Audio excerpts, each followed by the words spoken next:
Thank you, Colin. Well, good evening, everyone. My name is Matthew, and this is my good friend and colleague, Josh.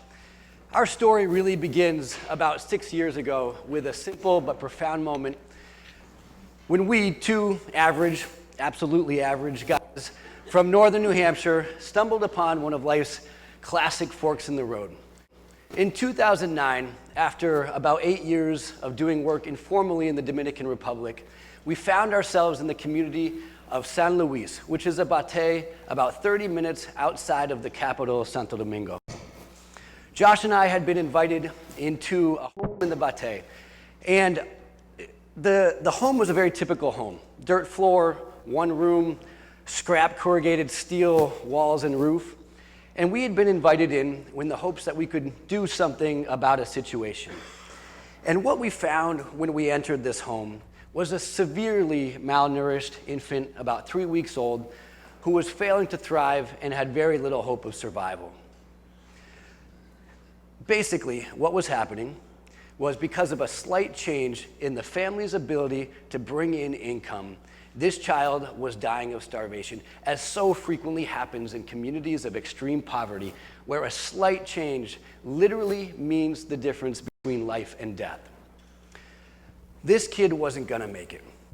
So after talking to the family for a little while, we left, kind of shaking our heads, a tear in our eye, and we, later that evening, spent $25 on 3 months worth of high nutrient baby formula.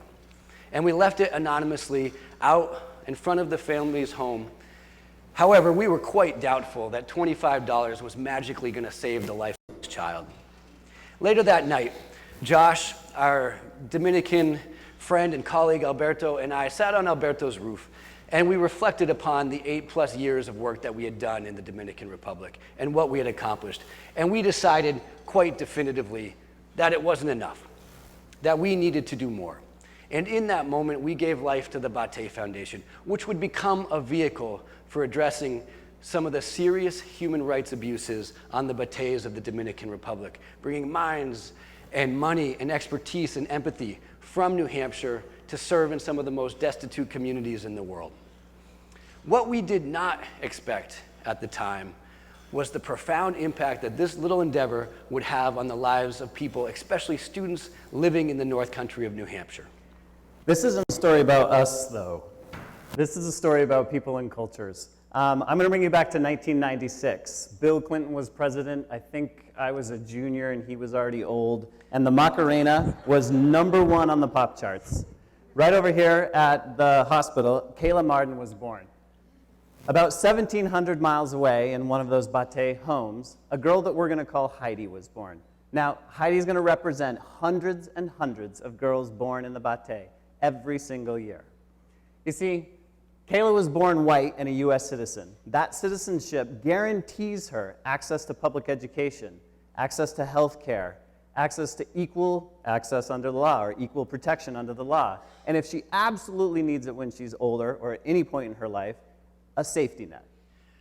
Heidi, on the other hand, was born poor and black. Now, being black in the Dominican Republic, especially Heidi's dark skin tone, means being vulnerable and marginalized. Haitian origin and descent is often assumed, and anti-Haitian sentiment is palpable at all levels of Dominican life. In addition, Heidi was born without citizenship anywhere. She is neither Dominican nor is she Haitian. She is denied citizenship by the Dominican government because of her Haitian roots. However, she's never been to Haiti. She doesn't speak Haitian Creole, and she is not Haitian. Heidi does not have a passport. She does not have a birth certificate. Heidi was born a stateless child. I'm going to focus on those incredibly important first 5 years for a minute. Kayla's first 5 years were far from easy. Born to a single mom in northern New Hampshire, that situation is not a particularly easy one to get through. However, with hard work, Kayla may not have had everything she wanted, but she certainly had everything that she needed. She had clothes on her back, she had food on the table, access to early childhood education. Heidi's situation those first 5 years was different. In her first 5 years, Heidi slept every single night on an old mattress on the dirt floor of her family's home with her 5 brothers and sisters and her 2 parents. She went many days without food, and when she did have food, it was often 2 to 3 meals of plain white rice. At age 5, Kayla enrolled at Bethlehem Elementary School, the same place that Matthew and I's children started. There they have small classrooms with small classes, dedicated teachers, a school lunch program, a full library, technology. It was really there at Bethlehem that Kayla's love for learning flourished. In Heidi's elementary school years, she often had to make the decision about whether to go to school or whether to go to the local street corner or stoplight to peddle or beg to help put food on the family's table. When she could go to school, she was crammed into 2 classrooms with 150 other students. The rooms were sweltering. The roof leaked, and when it rained, school was canceled. There were very few chairs and desks, and most of the kids sat on the dirt floor to do their work. There was one outhouse for all of these children. Needless to say, this was not an environment that was conducive to academic or personal growth for Heidi or any other student at that school. After Bethlehem Elementary School, Kayla came over to Profile, and that's where I met her. Profile is consistently one of the best schools in the state, and it's filled with opportunities, and Kayla took them all. She acted in a play. She played 3 seasons of sports for 4 years. She took AP courses, got into the National Honor Society. She took every opportunity that the school provided her, and because of that, combined with her self-determination and that hard work that her mom had instilled at a young age, she was incredibly successful. For Heidi, though she was a committed student, strong and intelligent, and though she wanted desperately to continue her studies because she knew it was the only way to defend herself, because she did not have citizenship, she could not study beyond the 7th grade. So she left school, she went and found odd jobs to help out with the family's income, and she cared for her little brothers and sisters. She resisted the path that so many of her young female peers took to get married and begin having children at a very young age. Heidi had effectively fallen into the cycle of poverty, as so many had done before her, that would prohibit her from ever leaving the Batey. In 2010, these stories start to converge a little bit. I had Kayla in class with me when we showed up to school and learned about the devastating earthquake in Haiti. I remember we were able to watch the thing unfold right on my smartboard, but the experience was completely academic. I mean, I did my best. I stood up on desks and ranted and raved about how an event like this could hurt the extremely poor, but the bell rang and eventually the kids just left. Heidi's experience with that earthquake was incredibly different. Following the earthquake, people flooded into Heidi's community, fleeing the devastation in Haiti. The already minimal resources in Heidi's community were stretched incredibly thin. In her household alone, the number of residents increased from 8 to 13. And Josh and I remember very clearly being in San Luis at that time. The people coming from Haiti, especially the ones that landed in Heidi's home, were severely injured or burned from the earthquake. These were difficult times in San Luis, and hunger was rampant. In 2003, the stories actually collide. Kayla traveled with the Batey Foundation down to San Luis Batey in Santo Domingo, and she worked for a week side by side with girls just like Heidi. It was there that they realized that those 1,700 miles, the color of their skin and their language, didn't actually separate them as much as they thought. They loved to play. They played some of the same games. They learned to laugh. They had a lot of the same ideas about their future. They wanted to be successful. They wanted an education. And at some point, when they were older, they wanted to be able to provide for their own families. When these two worlds collided, centuries of misunderstanding, of cultural difference, of contrived political borders and boundaries melted away. And they were replaced with lasting friendship and understanding.